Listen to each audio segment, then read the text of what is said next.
So my favorite memory from our trip to Europe was definitely the St. Catherine's Church concert in Krakow, Poland. When we started the concert, it was really cold, like 30, 40 degrees.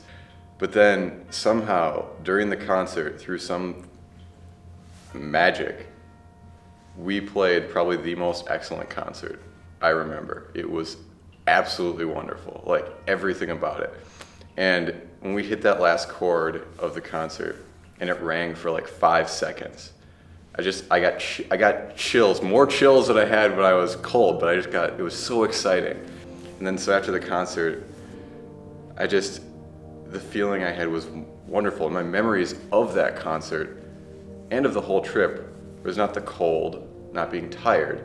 It's about making music together. And that's what I remember the best, and that's what I took out of the concert, is unity between people and making music together and sharing it with the world. It was really great.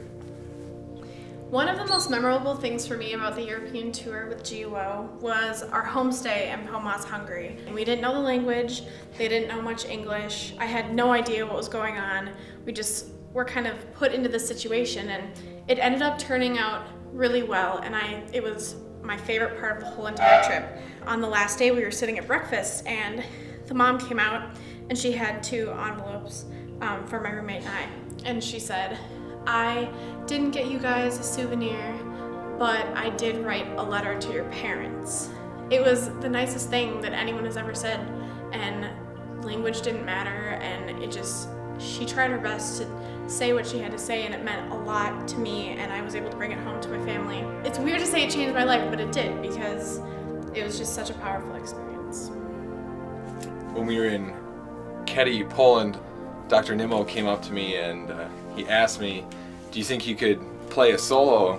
And I just kind of thought sometime during the concert or whatever. He's like, "Well, there's a special service that they're having outside," and I was a little bit confused and a little bit scared, I guess you could say. He told me that I should, just play the opening to the Hymn for the Lost and the Living for this commemorative service for the liberation of Auschwitz, and I thought that was a really fun thing to do, and it was really, really interesting and I guess you could say neat to stand there, and even though I couldn't understand what they were saying through their words, but I could understand the gist of what they're trying to get across, and I can remember thinking at the end, that was, this is something I'll probably remember for the rest of my life.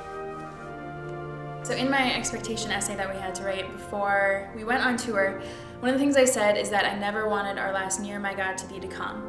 But as tour went on and when we came back for the home tour concert, I couldn't wait to play the final Near My God to Thee, because I realized every time I hear that song from now on, it'll be GUO playing and it'll be the flutes coming in on that high D. And then the morning before our home tour concert, I was thinking about it, and if I had to choose between spending any amount of time in Eastern Europe in the future or playing the last concert with GUO, I would have picked playing the last concert with GUO hands down.